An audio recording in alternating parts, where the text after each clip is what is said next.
Bem, boa tarde a todos. Eu estou meio surdo, eu não ouvi bem ainda. Boa tarde. Boa tarde. Só para animar um pouquinho mais essa tarde meio cinzenta, mas gostosa, né? É gostoso a gente vir aqui na Simão Pedro todos os sábados.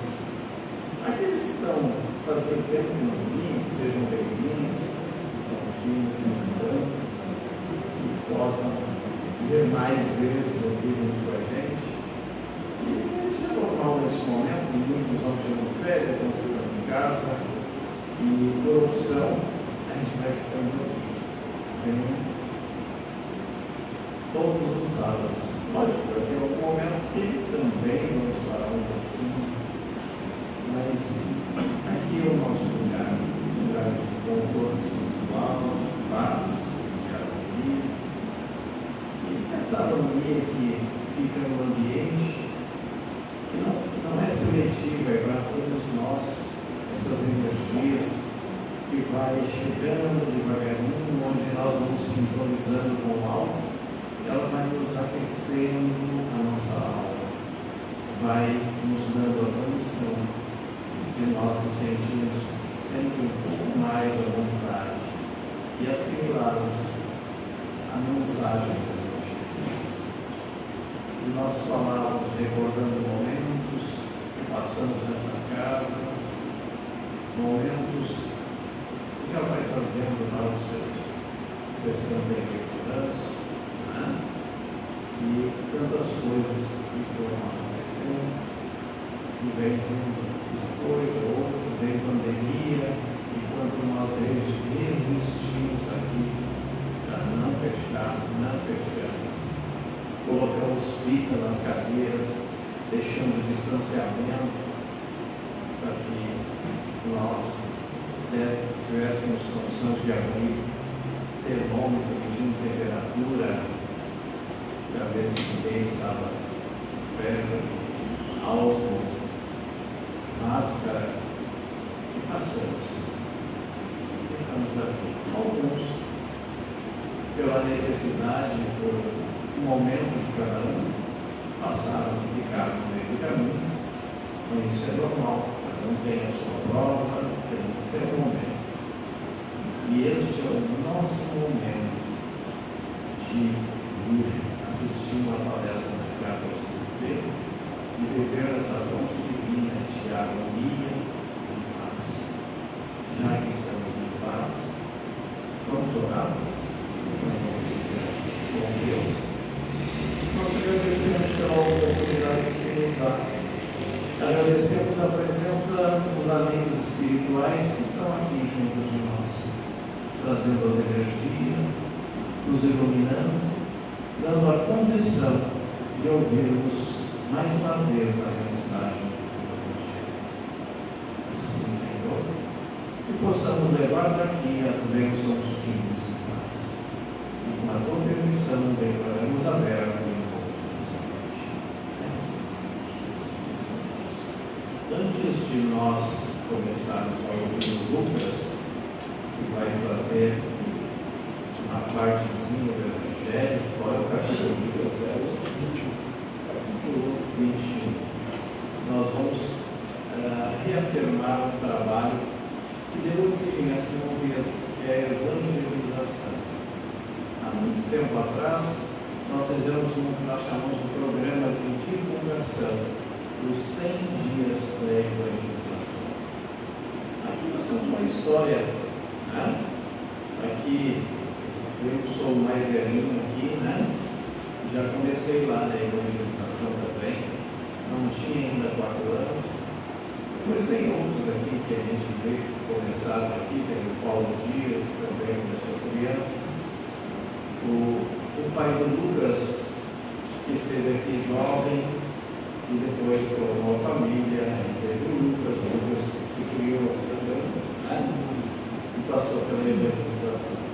E aí foram agregando. Isso não nos dá privilégio nenhum, não nos deixa melhor que ninguém, porque chegamos primeiro. E quem chega depois está aí dando lição para todos nós. Né? E hoje temos o Paulo Afonso, que vem falar sobre os 100 dias da evangelização. Deixa eu passar por sobre a evangelização na casa de São Pedro.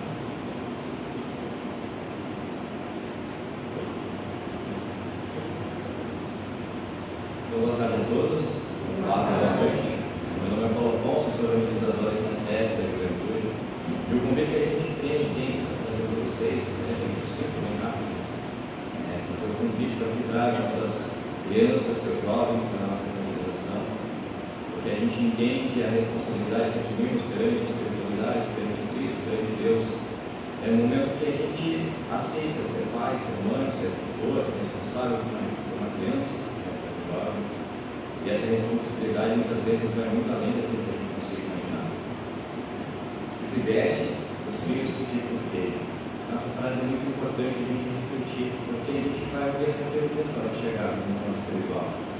Se não direto do Cristo, mas com certeza a espiritualidade da nossa própria consciência, o que a gente fez? O que a gente fez com a nossa infância e com a nossa juventude? A gente quer tanto mundo melhor. A gente quer tanto um mundo diferente, mas a gente também tem uma responsabilidade muito grande. A gente costuma dizer que a infância é o futuro do país, do mundo, mas eles precisam de uma base moral, para que possam crescer e se desenvolver. E essa é a nossa responsabilidade. Eles precisam de nós nesse sentido. Porque a casa de São Pedro oferece justamente essa base moral, base na doutrina, nos ensinos de Jesus. Para que a gente possa chegar no plano espiritual de Jesus, ou para a nossa própria consciência, fiz aquilo que estava ao alcance. Estou com a consciência tranquila em relação a isso. Deixo o meu legado para o plano físico, porque eu trabalhei de forma ativa na educação daqueles que aqui pegaram. Ainda que porventura tenha suas dificuldades, seu desenvolvimento, mas a sementinha foi plantada. Em dado momento ela vai germinar.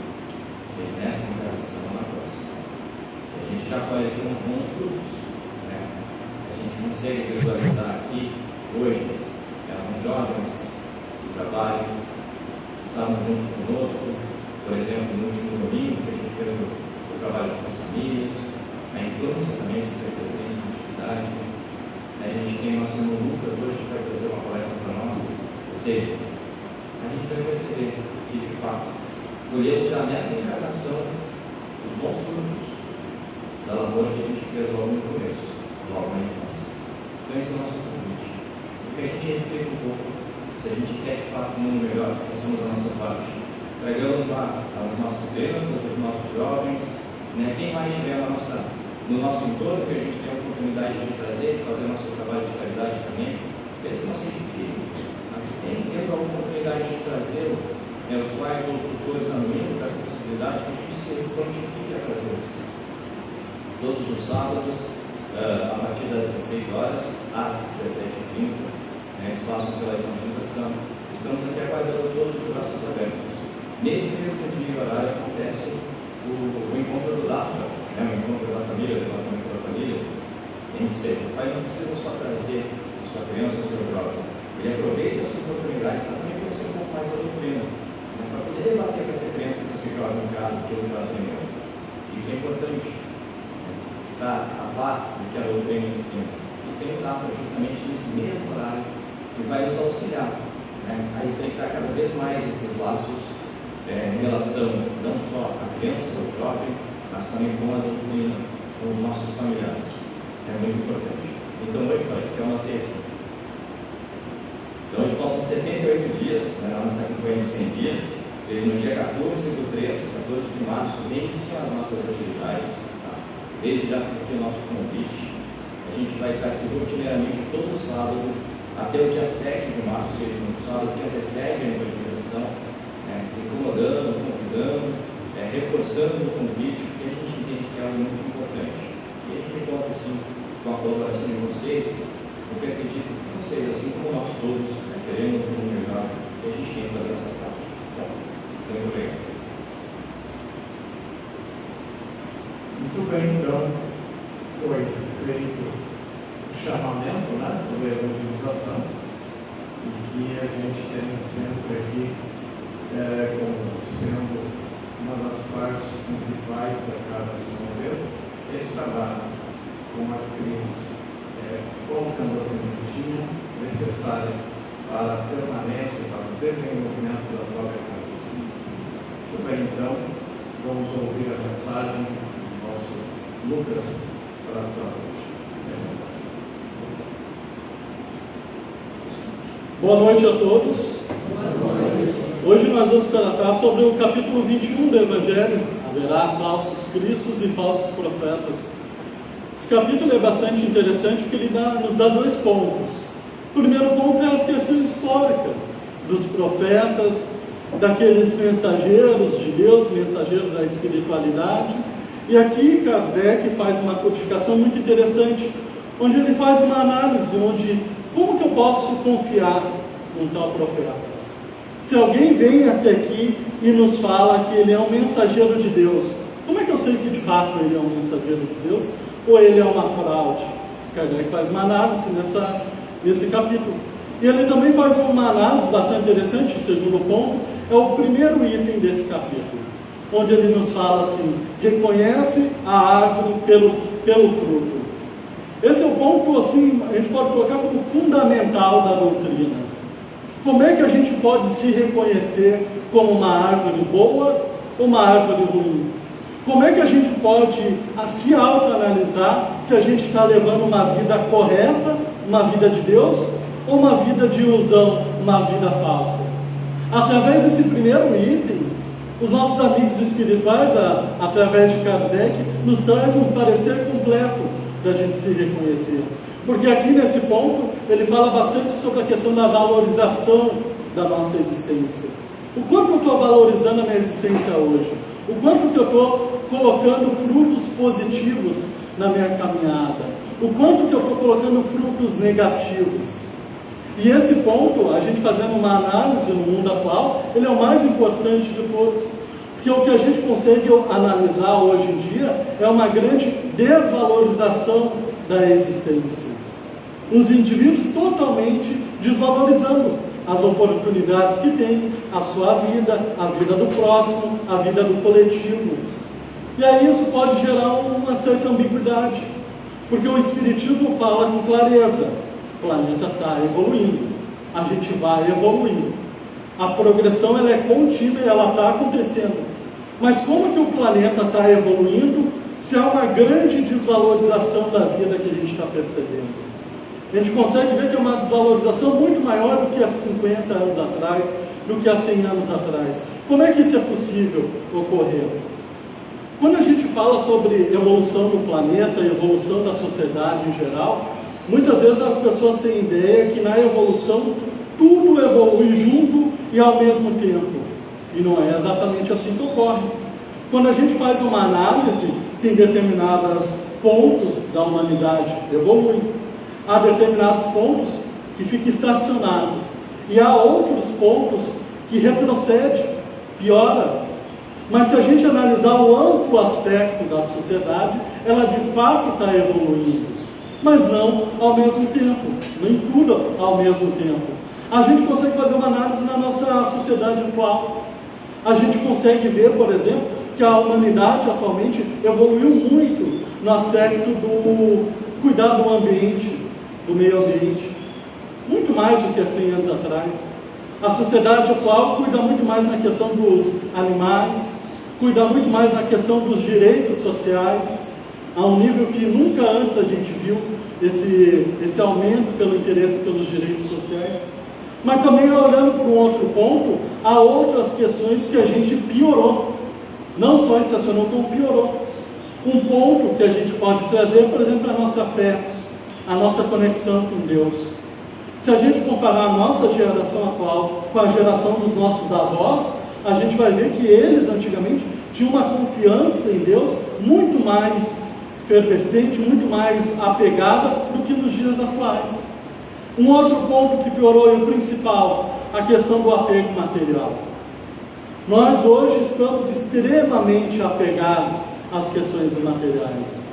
Estamos vivendo a geração mais apegada aos pontos materiais. E essa é a principal questão sobre a desvalorização da vida, a desvalorização da existência, que acaba gerando maus frutos. Muitas vezes o indivíduo, quando tem a visão apenas material da vida, não tem ainda aquele interesse de conhecer as leis espirituais, conhecer a espiritualidade, se aproximar de Deus, quando o foco dele é apenas material, ele acaba naturalmente entrando num ciclo de armadilhas. Num ciclo de armadilhas onde ele não consegue compreender a existência dele. Não entende por que as coisas boas acontecem, não entende por que as coisas más acontecem, não consegue ter um direcionamento. E quando o indivíduo entra nesse ponto, onde ele não entende o que ocorre na existência dele, muitas vezes ele acaba indo por um caminho de revolta.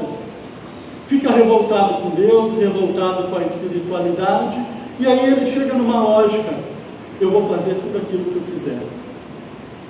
E aí, quando o indivíduo entra nessa lógica, ele acaba fazendo mal para os outros, fazendo mal a si mesmo, e acaba gerando para si mesmo um caminho de dor, de dificuldade, de desilusão, tudo porque teve uma visão puramente material sobre a existência.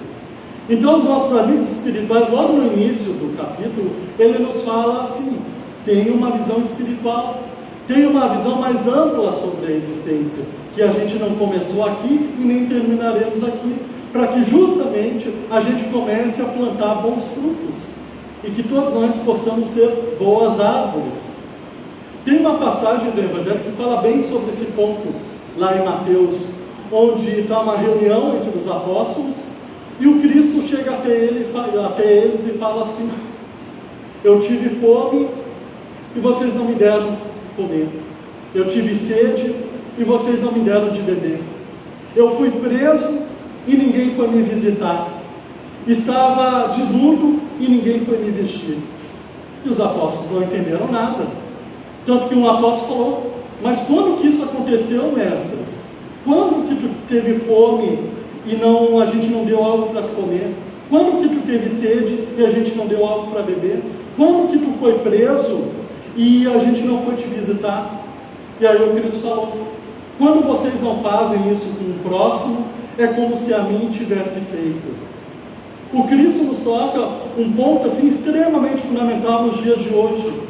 Porque no meio cristão, no meio católico, no meio evangélico, no meio espírita, há um monte de religiosos que amam Cristo e odeiam o seu próximo.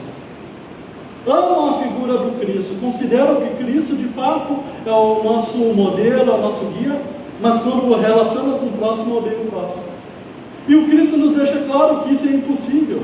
Não tem como tu amar um e ao mesmo tempo odiar o outro, né? E a gente consegue observar bem nos dias atuais. Qual é um dos principais problemas que a gente frequenta hoje, que tem muito a ver com a questão de ter uma visão material sobre a existência? É um indivíduo normalizar os seus ódios. É o que a gente mais vê nos dias atuais, é indivíduo normalizando os seus ódios. Eu odeio aquela pessoa, mas é porque ela me fez isso, isso e aquilo. Eu odeio aquele grupo de pessoas, mas é porque eles pensam dessa maneira. O indivíduo normaliza o seu ódio, ele odeia e acha que vai ficar tudo bem. Acha que vai ficar tudo bem odiando.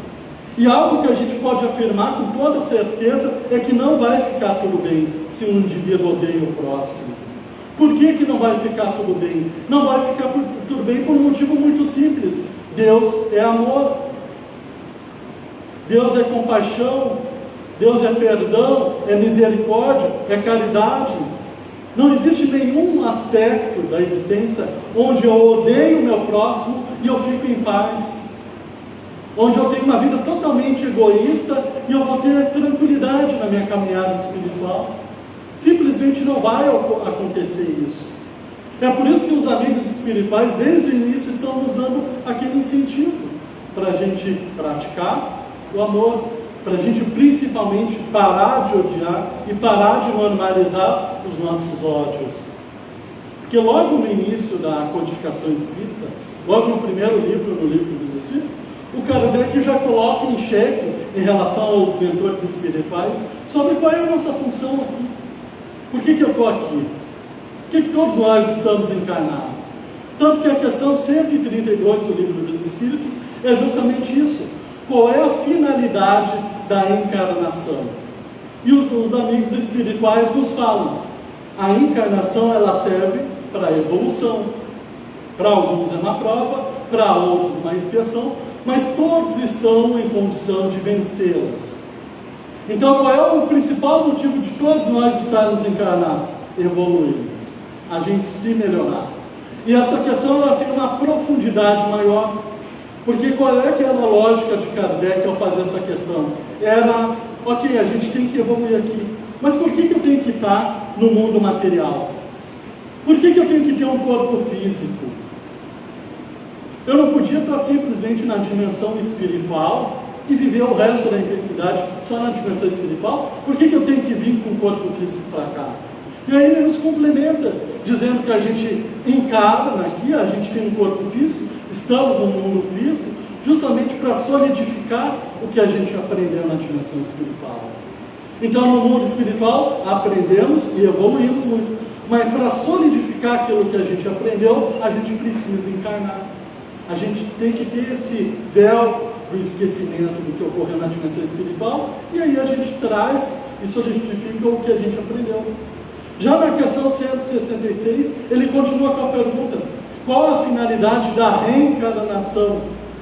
Que na 132 é qual a finalidade da encarnação? Por que eu tenho que vir para a Terra? Evolução. E por que eu tenho que vir na 166 várias vezes na Terra? E aí a resposta dos amigos espirituais: continuamento do progresso. E ele nos fala sobre a questão da expiação.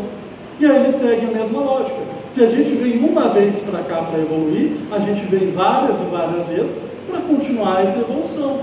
Kardec deixa claro, e a gente consegue observar com facilidade, que uma só existência aqui não é o suficiente para eu chegar à perfeição. Então eu preciso pouco a pouco ir acumulando bagagens, acumulando experiências, e em cada reencarnação nós acumulamos as experiências e ficamos melhores, até chegar ao ponto dessa encarnação. E é interessante que nesse ponto ele coloca que Deus vos impõe a reencarnação. Então não tem aquela opção de eu não quero reencarnar, eu não quero vir para cá. Simplesmente não tem essa opção. E a gente pode fazer um comparativo. Nós, as pessoas que são pais, que são responsáveis com as suas crianças. Imaginamos que uma criança está com uma enfermidade, está com uma doença, e para ela curar da doença ela precisa tomar vacina. A criança sabe que dói a vacina, ela não quer tomar a vacina, mas o que os pais fazem? Vai tomar a vacina em ponto final, que a vacina, que é dolorosa e é difícil, vai te levar à cura, e aí a criança toma a vacina. Exatamente a mesma coisa ocorre com a nossa relação com Deus. Deus sabe que a encarnação é difícil, sabe que a gente vai ter provações, que vai ter dificuldades, mas Deus nos coloca nessas provações e dificuldades porque ela é a nossa cura. Vai ser difícil, mas a gente vai sair melhor do que começou. Então, ao ponto da por que a gente encarnar e por que a gente reencarnar, é justamente a evolução. E essa resposta dos amigos espirituais é fundamental para a gente aplicar na nossa vida. Porque tudo de bom, tudo que é graça que ocorre na nossa existência, Deus permite que ocorra para a nossa evolução.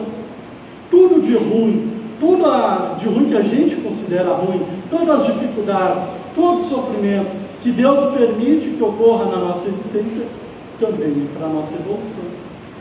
Tudo vai levar ao espírito o progresso, ao desenvolvimento. Só que aí tem uma notícia ruim para nós. A evolução, por o nosso nível atual, ela só se dá através do desconforto. Só através do desconforto.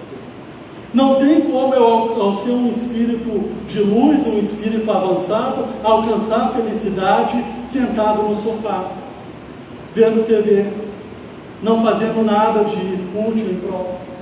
Então a nossa evolução para todos nós se dá pelo desconforto. Só que tem duas opções. Tem aquele desconforto mais leve ou aquele grande desconforto. E aí cada um de nós podemos escolher. O que é o desconforto mais leve? O desconforto mais leve é quando eu evoluo por conta própria. Eu olho para mim, eu vejo as minhas dificuldades e eu começo a me esforçar para superar os defeitos que eu tenho. Quando eu começo a fazer essa autoanálise, a analisar quem de fato é o Lucas, o que paira no meu coração, quais são os meus sentimentos, como é que está o meu campo mental, principalmente analisar as minhas relações com as pessoas com quem eu gosto, com as pessoas com quem eu não gosto, com as pessoas com quem eu sou indiferente. Quando eu faço essa análise verdadeira de quem de fato eu sou, é muito dolorido. É muito dolorido porque muitas vezes eu vou descobrir verdades que eu não quero encarar. Dificuldades que eu tenho, fragilidades que eu tenho. É difícil a gente se auto-encarar. Por isso que a grande maioria não faz isso. Mas no momento que a gente começa a verdadeiramente se encarar, se enxergar, a gente começa a ter um direcionamento. Olha, os pontos que eu estou falhando são esse. É por aqui que eu tenho que dar uma atenção maior. Então gera desconforto interno, gera uma batalha interna, um lado meu querendo continuar as coisas da mesma forma, mas um outro lado querendo se melhorar, mas no final das contas a gente evolui. Esse é o desconforto mais leve que a gente pode alcançar. Qual é o desconforto mais pesado? Quando eu sou aquele indivíduo que eu não quero me enxergar, eu não quero saber quais são os meus defeitos, eu não quero saber quais são as minhas fragilidades, então o meio no qual eu estou vivendo vão me mostrar o caminho. E aí esse desconforto grande é através da dor, é através do sofrimento, é através das provações que ocorrem na nossa existência. E por que Deus permite tudo isso? Deus permite para justamente cumprir aquilo que a gente acabou de falar. A nossa encarnação é para evoluir. Eu tenho que me melhorar. Ou eu me melhoro por conta própria, ou então as situações da vida vão me mostrar o que eu tenho que me melhorar. Desconforto leve ou desconforto mais pesado. Mas sempre a questão da evolução. Então os amigos espirituais sempre nos pedem para a gente se enxergar, para que justamente não precise desses grandes eventos na nossa vida para nos mostrar o que é que a gente tem que melhorar. É por isso que muitas vezes uma dúvida que as pessoas têm é por que a vida é tão difícil? Por que há tantas provações? Bom, eu estou com uma dificuldade financeira, batalho muito, consigo superar essa dificuldade financeira, vem um problema na família. Batalho muito no meio da família, consigo superar o problema da família, aparece uma doença. E assim a nossa existência é problema atrás de problema. Por que é assim? Porque se não for assim, a gente não evolui. Se deixar por conta própria, a gente fica estacionado. Então precisa que as situações nos empurrem para justamente a gente evoluir, para a gente finalmente caminhar. Porque o objetivo de todos nós aqui é exatamente o mesmo. É a gente terminar a nossa jornada melhor do que começou. Isso é muito complicado. A gente terminar a nossa jornada aqui na Terra melhor do que a gente começou é muito complicado. Porque geralmente o espírito já tem, antes de reencarnar, já tem as suas características, já tem as suas tendências, ele reencarna e muitas vezes desperdiça décadas da existência dele com coisas materiais, com coisas supérfluas, coisas que no momento que acabar o corpo, acabou todo o esforço que ele teve. E aí chega no final da jornada dele, ele olha para si e viu o que ele desenvolveu de sentimentos, o que ele melhorou de sentimentos, o quanto ele se espiritualizou, o quanto que ele conseguiu se conectar com Deus. E aí muitas vezes ele observa que desperdiçou a existência, valorizou só as coisas que não são importantes. Por isso que é fundamental a questão da valorização da existência, porque justamente a gente não sabe quando que vai acabar a nossa jornada aqui na Terra. Pode ser a qualquer dia, a qualquer momento. E aí a gente tem que ter esse alívio de, quando acabar a nossa jornada, a gente ficar alegre, que conseguimos cumprir, conseguimos melhorar, conseguimos progredir a nossa existência, que a gente não ficou estacionado aqui na Terra, né? É por isso que quando a gente lê o Evangelho segundo o Espiritismo, em cada capítulo, o último item geralmente é o Instruções dos Espíritos, que aí é uma comunicação dos mentores elevados, fazendo uma análise do capítulo. E em todas as instruções dos Espíritos, estão os nossos amigos espirituais nos dando aquela força, né? Olha, começa a reagir o quanto antes. Começa a orar o quanto antes. Começa a perdoar o quanto antes. Começa a fazer a caridade o quanto antes. Justamente porque nenhum de nós sabemos quando que vai terminar a nossa jornada. Para que justamente a gente não fique na dimensão espiritual com culpas de eu deveria ter feito aquilo, eu deveria ter me aliado melhor com aquela pessoa, eu deveria ter feito melhor. Não, para que não haja esse tipo de culpa dentro da gente. Né? Então é um ponto muito interessante que logo no início desse nosso capítulo ele está nos falando. Né? Porque tem um caso bastante interessante no livro Nosso Lar, que fala justamente sobre a valorização da existência e do indivíduo reagir diante dos seus defeitos, dos seus viciações, que está lá no capítulo 9 ou 10 do Nosso Lar, onde André Luiz está na colônia de Nosso Lar, está no hospital de Nosso Lar, e ele finalmente tem o reencontro com a mãe dele.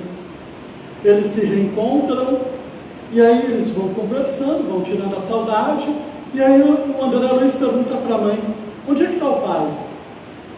Por que o pai não está aqui com a gente? E aí a mãe falou: bom, o pai está ainda numa dimensão espiritual bastante complicada, bastante difícil, por conta dos seus atos, por conta daquilo que sente. E aí ele faz uma pergunta que muitas pessoas fazem essa pergunta também, quando chegam no Espiritismo.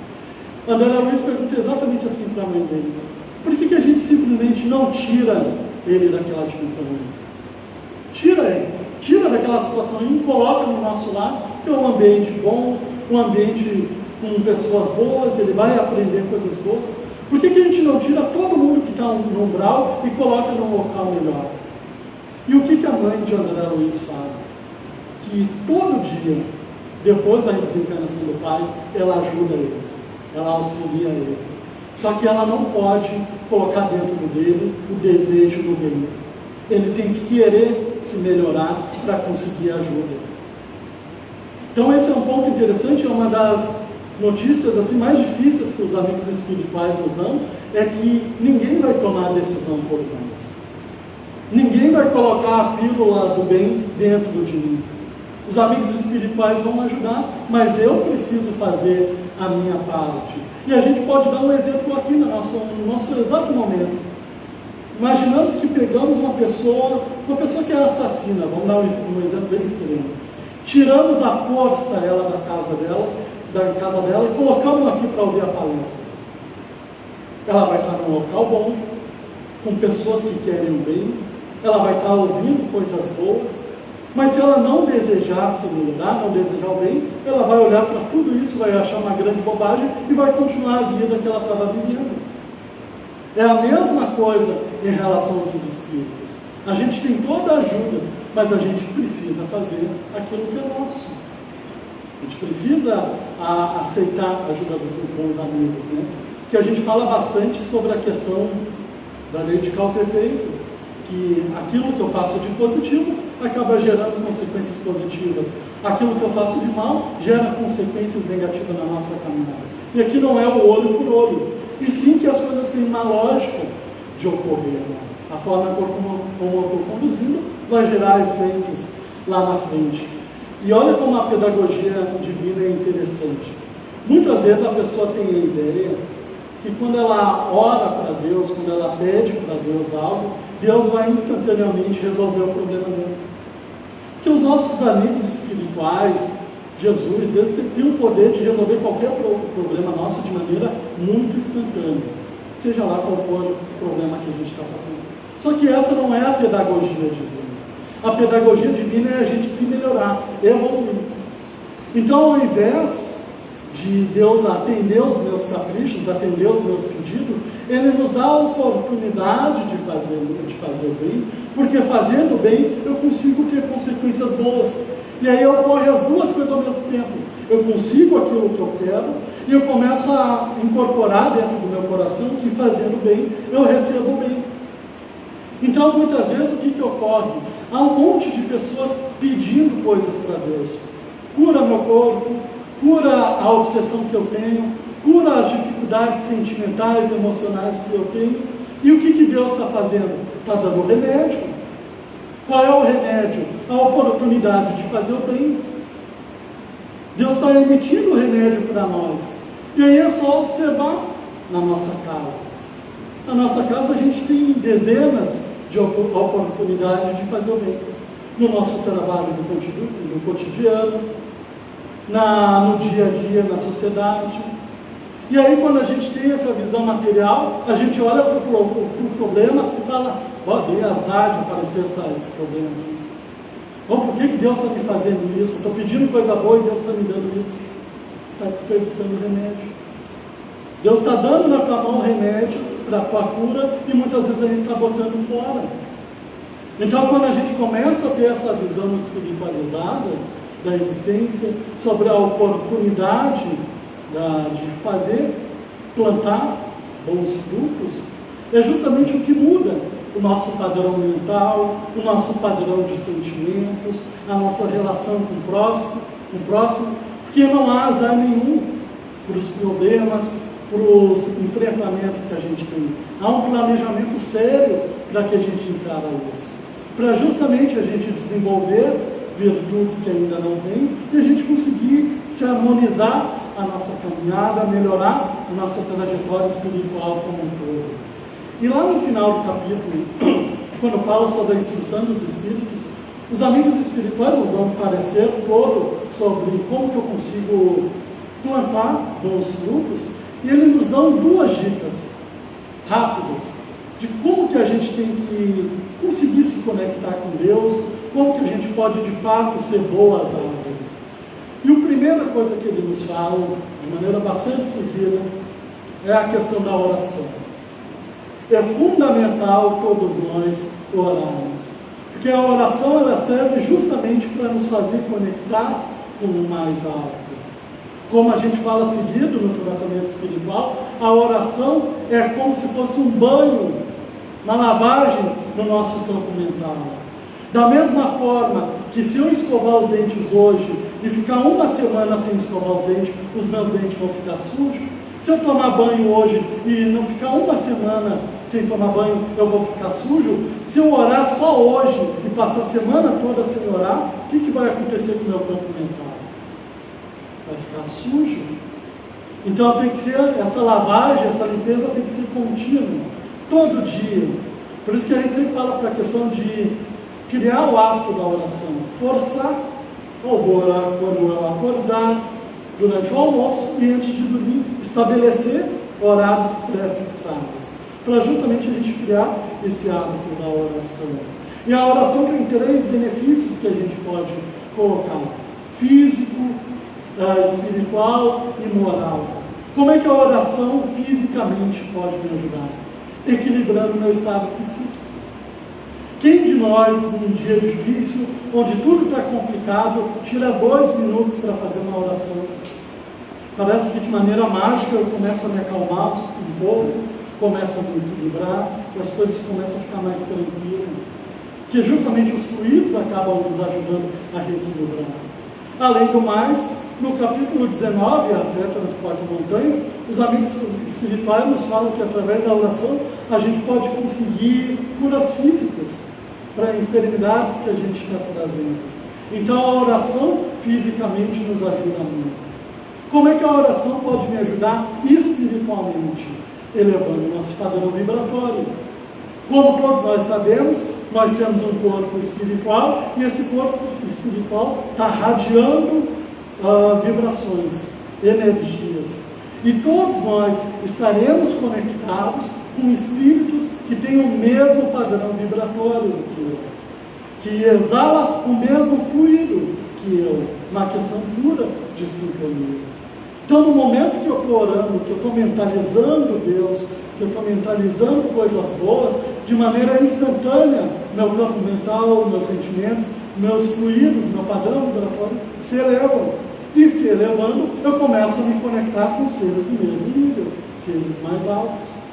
Tanto que a gente fala que esse é o principal remédio contra a obsessão, contra a influência espiritual negativa. Então a oração, feita de maneira contínua, ela muda nosso padrão vibratório, mudando o padrão vibratório, muda as nossas conexões. E o terceiro ponto que a oração nos ajuda, moralmente. Como é que a oração pode moralmente nos auxiliar? Fazendo a gente ficar mais aberto a receber boas intuições. Como a gente acabou de falar, quando a gente ora, a gente está conectado com o mais alto. E conectado com o mais alto, a gente fica mais suscetível a receber o que eles têm para nos dizer. Porque não tenhamos dúvida nenhuma, todos nós temos muitos amigos espirituais querendo nos ajudar muito, de maneira muito ostensiva no nosso dia a dia, nas dificuldades que a gente está enfrentando. Só que a gente tem que estar receptível, aberto a essas ajudas. Tanto que tem uma passagem no livro Os Mensageiros, faz parte lá daquela série de Nosso Lar, que fala justamente sobre o André Luiz estar numa casa espírita e está dando a visão espiritual de uma palestra. Exatamente como a gente está agora. Ele fica falando o que acontece durante uma palestra pública. Fala que há dado passe, há dado toda a nossa ajuda que precisamos, parentes nossos que já se foram antes, vêm nos visitar nesses momentos. E aí ele foca num caso de um senhor específico, de um tio em espírito, onde está no lado do seu sobrinho, encarnado. E aí esse tio observa que o sobrinho está com uma enfermidade física, está com uma doença. E aí esse tio vai até o líder espiritual do trabalho ali e pede assim para ele: tu pode ajudar o meu sobrinho a guiar ele até o médico? E para surpresa desse tio, foi negado o pedido. Não, a gente não vai fazer isso. E aí o tio se surpreende: por que vocês não podem incluir o meu sobrinho, ajudar o meu sobrinho a ir para o médico? E aí esse trabalhador nos fala: porque a gente já fez 3 vezes isso. Mas ele, por conta própria, não quer se melhorar. E é interessante a última frase que ele diz: quando ele quiser se melhorar, a gente ajuda. E não tenhamos dúvida nenhuma que todos nós estamos nessa mesma posição. Há um monte de gente querendo nos ajudar, mas muitas vezes a gente ainda não quer. A gente ainda quer ficar nesse âmbito violento, em ter maus pensamentos, maus sentimentos. E aí há essa distância, há essa diferença de quem que eu vou atrair ao meu redor. Então a oração nos ajuda fisicamente, espiritualmente, moralmente. E tem 2 questões muito interessantes no livro dos Espíritos sobre a oração, que é a 660 e a 660A. Na 660 o codificador pergunta: a prece torna o homem melhor? Eu fazendo a prece, eu me torno alguém melhor? E aí os amigos espirituais falam: sim, porque ela fortalece contra a tentação do mal. E aí é exatamente como a gente falou. No momento que eu estou me conectando com o mais alto, eu fico mais fortalecido para não cair nos meus mesmos erros de sempre, para não ser mais tão influenciado por maus espíritos. Então ela me fortalece contra as tentações do mal. E aí na 660A o codificador pergunta: se a prece torna o homem melhor, por que tem pessoas egoístas, orgulhosas e violentas que fazem a oração e continuam da mesma forma? Questão bastante interessante. E aí qual é a resposta dos amigos espirituais? O importante não é orar muito, o importante é orar bem. E aí eles aqui, os amigos espirituais, nos dão uma profundidade no tema da oração, nos dizendo que aquela oração feita de qualquer forma, aquele Pai Nosso, o mais rápido possível para acabar, é óbvio que não há benefício nenhum. São só palavras ditas como qualquer outra. A oração, para ela ter esses benefícios, ela tem que ser feita de coração. É na oração que a gente começa a exercitar algumas virtudes. É na oração, por exemplo, que eu começo a desenvolver a compaixão com o próximo. Eu vejo as dores, as dificuldades que o meu próximo está passando e na oração eu peço por ele. É na oração que eu começo a ter autoconhecimento, fazer uma autoanálise. Eu peço para que Deus me fortaleça contra os males que eu ainda tenho dentro de mim. É na oração que a gente começa a desenvolver a gratidão, onde a gente agradece tudo de bom E também agradecemos as dificuldades, as provas, porque a gente sabe que há utilidade. Então a oração, para ter esses benefícios, ela precisa ser feita de maneira verdadeira. Esse é o primeiro passo que os amigos espirituais nos dão, para a gente começar a plantar bons frutos, né? Para a gente começar a ser uma boa oração, se conectar com Deus. O segundo ponto que ele coloca é justamente a caridade. É justamente eu amar o próximo, ajudar o próximo. E tem um item muito interessante no Evangelho sobre o Espiritismo que se chama A Lei do Amor, onde os amigos espirituais nos dão 3 níveis de amor. Diz que tanto do indivíduo mais brutal, animalizado, daquele indivíduo mais angelical, todos eles já carregam dentro de si o germe do amor. Só que a forma como eles interpretam o amor e como eles praticam o amor é diferente. E os amigos espirituais nos dão 3 níveis de amor. O primeiro nível, ele nos coloca assim, no seu início, ao instinto, onde nos fala que o primeiro nível de amor é justamente o amor por objetos. A pessoa não ama pessoas, ela ama objetos. Ela tenta praticar, a forma como ela exerce o amor é pela satisfação de instintos, é pela satisfação de desejos. O indivíduo ama objetos, não consegue amar pessoas. E na época que o planeta Terra era um mundo primitivo, que é o primeiro nível de escala espírita, os amigos espirituais falam que esse era o tipo de amor mais comum. Pessoas não conseguiam amar pessoas, ou amavam objetos, amavam assim, satisfações de instintos, ficava ainda nesse campo bastante limitado. Mas até hoje, nos dias atuais, a gente ainda consegue ver algumas pessoas que parece que só conseguem exercer amor por posses, por objetos, ainda não conseguem amar pessoas. Esse é o primeiro nível. Segundo nível, onde ele nos fala, mais avançado, mais corrompidos, as sensações.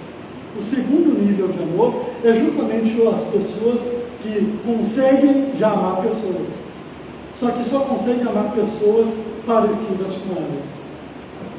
A pessoa já consegue amar a outra, mas só consegue amar quem é familiar dela, o filho dela, o esposo dela, pessoas que pensam parecidas com ela.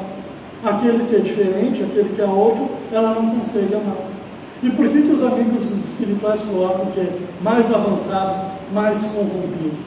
Avançados porque é um nível maior que o primeiro nível, a pessoa já ama pessoas. Mas corrompidos porque a pessoa não consegue aplicar inteligência no amor dela. E qual é o problema de tu não aplicar inteligência no teu amor? Porque logo em seguida isso vira uma relação negativa, uma relação de ódio.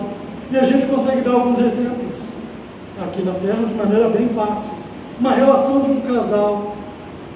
Muitas vezes o casal, logo no início do relacionamento, eles verdadeiramente se amam, verdadeiramente querem estar juntos. Mas quando não é aplicada inteligência nesse relacionamento, o que acontece? Posse, sentimentos de tirar a liberdade do outro, desrespeito, violências, em qualquer nível que seja. E tu vai ver ali no início do relacionamento, tinha um amor verdadeiro, mas não aplicado à inteligência, se descambou para algo difícil. Um outro exemplo que a gente pode dar dos pais em relação aos filhos. Na sua grande maioria das vezes, os pais verdadeiramente amam seus filhos. Mas quando não há inteligência aplicada nesse amor, o que ocorre? Aquele sentimento de é só meu. Muitas vezes os pais acabam prejudicando o desenvolvimento do filho, não deixam ele ganhar suas experiências, se desenvolver. E tu vai ver, tem um amor ali verdadeiro. Só que não aplicado à inteligência, eu acabo prejudicando aquelas pessoas no que eu tinha amor. E se o primeiro nível de amor era a característica do mundo primitivo, esse segundo nível de amor é o mais comum no mundo atual. Pessoas que amam outras pessoas, mas só aquelas parecidas com elas, e ainda um amor bastante corrompido, com pouca inteligência aplicadas. Qual é o terceiro nível de amor? Onde nos colocamos? Quando há o amor, quando há o sentimento e há a inteligência, chega no estado de amor, que é justamente o amor do Cristo, onde o indivíduo ama pessoas, mas não ama apenas pessoas que são parecidas com elas, pessoas que são da família dela. Ela ama qualquer pessoa, de maneira indiscriminada. É quando o indivíduo chega ao ponto de fazer o bem apenas por fazer o bem. Eu não quero nada em troca dela. Não importa se ela é uma pessoa boa, uma pessoa ruim, não importa se ela vai fazer o bem para mim ou o mal para mim, eu ajudo ela porque eu quero o bem dela. É justamente o amor do Cristo que veio nos ensinar. Esse é o amor. E da mesma forma que a gente colocou exemplo no primeiro, exemplo no segundo, a gente tem exemplo no nosso planeta desse tipo de amor, que é justamente o exemplo da mãe, do amor da mãe. Muitas vezes o filho causa decepções para a mãe, muitas vezes o filho é mau, é violento, não retribui nada de positivo, e a mãe continua amando, continua ajudando, continua criando situações para o filho se melhorar. É justamente esse o nível de amor que Jesus nos ensinou. O nosso objetivo, o nosso desafio é aplicar esse tipo de amor para todo mundo. E não apenas para aquele que é parecido comigo, não por aquele que é meu filho, e sim para todos. Temos falado bastante sobre essa questão, já indo para o nosso encerramento, sobre a questão da autoanálise, a questão da prática do amor, da conexão com Deus, e principalmente da gente ver como é que a gente está conduzindo a nossa existência. Se de fato a gente está plantando boas árvores, plantando bons frutos, se a gente está querendo algo melhor para frente. Porque é nos falado, assim, com bastante clareza, que se a gente não prestar muito bem atenção nos nossos pensamentos, no nosso sentimento, na forma como a gente está conduzindo a vida, a gente sempre vai guiar para o caminho do mal. Por que ocorre isso? Porque a gente tem um grande desbalanço espiritual. A gente tem milhares de anos agindo de modo animalesco e a gente tem poucos anos com esclarecimento espiritual, querendo o bem. Então, se eu não olhar, se eu não prestar muito bem atenção de como que eu estou conduzindo as minhas relações, como que eu estou conduzindo a minha vida, o meu lado do mal, obviamente, vai prevalecer. Por isso que vale bastante a pena isso. Tanto que tem uma questão que fala justamente sobre isso, sobre o esforço em se melhorar, que é a questão 895 do Livro dos Espíritos, onde o codificador pergunta assim, por que tem pessoas que fazem o bem sem precisar vencer qualquer sentimento contrário? O que ele está nos perguntando aqui, cara? Por que tem pessoas que naturalmente, desde o início, já fazem o bem? Desde o início perdoam os outros e não precisa muito esforço. Perdoa o natural, faz caridade ao natural. Por que tem esses tipos de pessoas por aí? E aí os amigos espirituais nos falam. Esses indivíduos que hoje fazem o bem de maneira natural, em outros momentos, eles se esforçaram muito para alcançar esse nível. Então, o que os amigos espirituais estão nos falando, que não há privilégios na criação.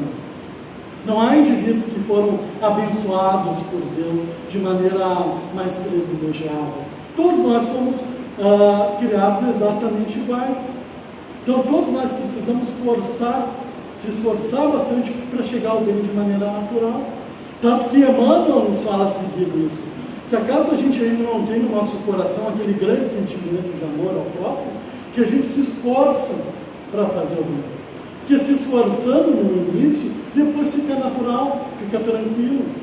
E a gente tem um bom exemplo aqui na nossa casa espírita. Muitas vezes para o indivíduo vir num sábado, é aquele grande esforço, é aquela dificuldade, porque ele já tem o hábito de sábado estar em outros lugares, com outras pessoas, mas ele faz esse esforço. Começa a vir no sábado, e aí ele começa a perceber que está melhorando a vida dele, está melhorando a família dele, está melhorando a casa dele. Aí nesse início, que é bastante esforço, e a gente entende isso, começa a ficar mais tranquilo, começa a ser prazeroso tu vir sábado receber a palestra. Quando vê, vir sábado já não é mais suficiente. Eu começo a querer vir na terça de noite para estudar. Porque aí a gente vai percebendo o quanto as coisas vão melhorando. E aí quando vê, a gente vê já o trabalhador da casa. Vir na casa espírita não é mais um esforço, é um prazer. É justamente isso que a gente tem que aplicar nos nossos dias a dias. Nós sabemos que perdoar o próximo não é nada fácil, exige um esforço danado, mas no momento que a gente começa a querer perdoar o outro, as coisas vão facilitando. Dedicar tempos nossos, tempos livres nossos, em prol do próximo, não é fácil. Mas no momento que eu quero me melhorar, quero me esforçar, começa a ficar normal, começa a ficar mais tranquila eu realizar o bem ao próximo. E assim sucessivamente para os poucos. Né? Então, entrando no nosso final de atividade, esse capítulo ele é bastante interessante do ponto de vista histórico, onde nos dá esse parecer sobre como é que eu sei que é um bom profeta ou não é um bom profeta, nos dá um parecer sobre a evolução do ensinamento religioso, que se acreditavam no Antigo Testamento, que se acreditavam na época do Cristo, e o que o Espiritismo propõe, mas principalmente nos dá um toque, nos dá um esclarecimento, para a gente começar a refletir. Será que eu estou sendo uma boa árvore para os meus filhos? Será que eu estou sendo uma boa árvore para as pessoas que moram na minha casa? Será que eu estou sendo uma boa árvore para a sociedade em geral? Ou não? Então nos faz dar esse parecer. Né? Então vale bastante a pena a gente mentalizar esse capítulo, mentalizar os outros capítulos, e pouco a pouco a gente ir desejando bem e começar realizando bem no nosso dia. Muito obrigado pela presença de todos.